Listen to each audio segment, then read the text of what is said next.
Ready to see this in action? Let's put everything together with a real example you can use today. Remember that chicken soup recipe from earlier? Dan will use it to show you just how different AI is from the old way of doing things.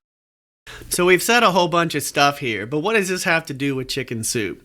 Well, let's find out. Let's tell it, give me a recipe for chicken soup. Now, if you've used Google a lot, you know what's going to happen, right? It's going to give you lots of pages that all say they have chicken soup recipes, and then it's your job to figure out which one to click. Once you click it, you're going to try to find this recipe, but it's going to be buried in a lot of text about how someone's great-grandmother lived in the old country and used to do her shopping at a bazaar. And eventually, if you keep scrolling, you'll find your chicken soup recipe. Now let's see what happens when we ask our AI tool to do it. Give me a recipe for chicken soup. Now, if you notice, there's no preamble here. We haven't gotten a long, windy story we don't care about. And we get straight to business. Here's how you make chicken soup. Now notice it's offering some options here. Do I want to add in noodles or rice? Hey, maybe I do. It's giving me storage tips and things I can do with it. Now, if you look at this bottom sentence, and I'll zoom in here so that you can see it. It says, if you tell me whether you want it creamy, extra hearty, or low sodium, I'll tailor it. Now, Google would never do that for you, but your AI buddy wants you to have the best result possible. Now, it's cold where I'm at right now, so we're going to say make it extra hearty. Now, if you notice, I'm continuing this conversation with the AI tool, and it will remember everything we've said before in this chat along with my instructions. So if I press the button, it's now going to know we care a lot about chicken soup right now, and we want it to tweak its recipe for us. And look what it's come up with.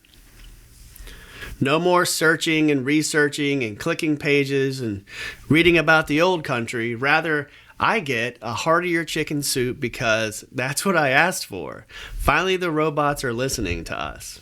Now at the bottom, you'll see it offers another place to go. If you tell me what you have on hand, I'll adapt it to exactly that.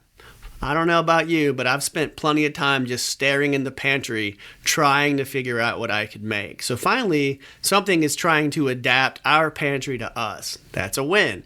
Now, you can continue the conversation this way. You can also say, make it Southwestern. Now, it didn't offer me this, but this is what I want, so I'm going to tell it. And now look what it's come up with.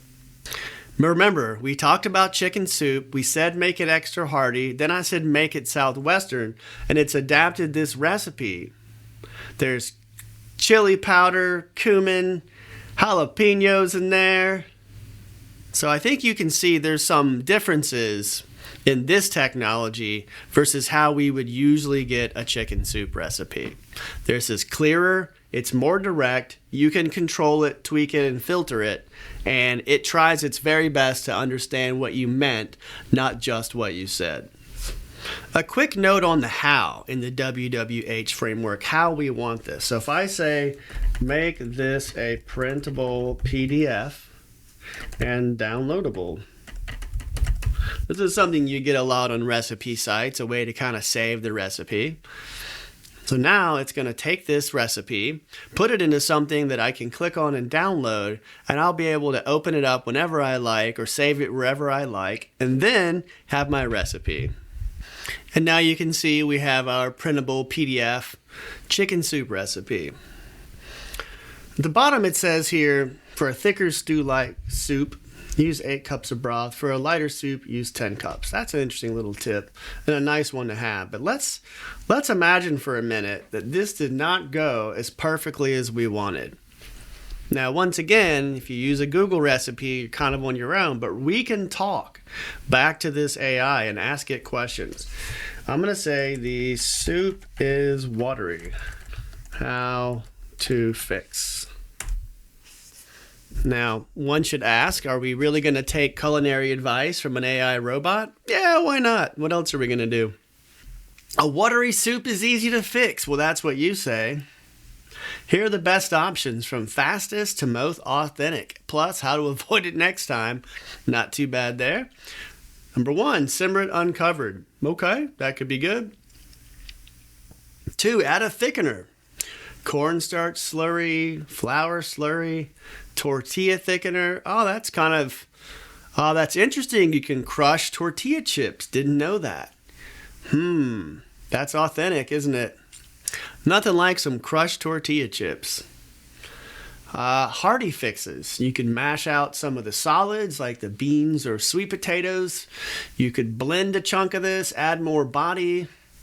And then here's a prevention thing. Now, isn't that interesting? We were able to have a conversation with a computer, refining what we wanted over time. First, we started with chicken soup. Then we wanted it hearty. Then we freelanced a little bit, didn't we? And asked it to be a Southwestern style. Then we wanted help troubleshooting the fix here and said, hey, what do we do about watery soup? It came up with things that are of interest to us and we can put into practice.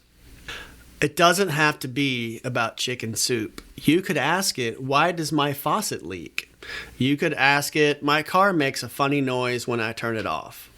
And it'll try helping you. It's been trained on lots of data. It's read the entire internet just about, almost every book that's ever been printed. So it's pretty useful in terms of troubleshooting beyond what we want to do with soup. Now, once you're done with your chat, you can just stop talking. Some people like to thank the AI. It's not necessary. AI is here to serve you. It doesn't need you to say thank you. See how much easier that was? No endless scrolling, no life stories, just the information you need, customized exactly the way you want it. And here's the best part. You can save all of this for later. Watch Dan show you how.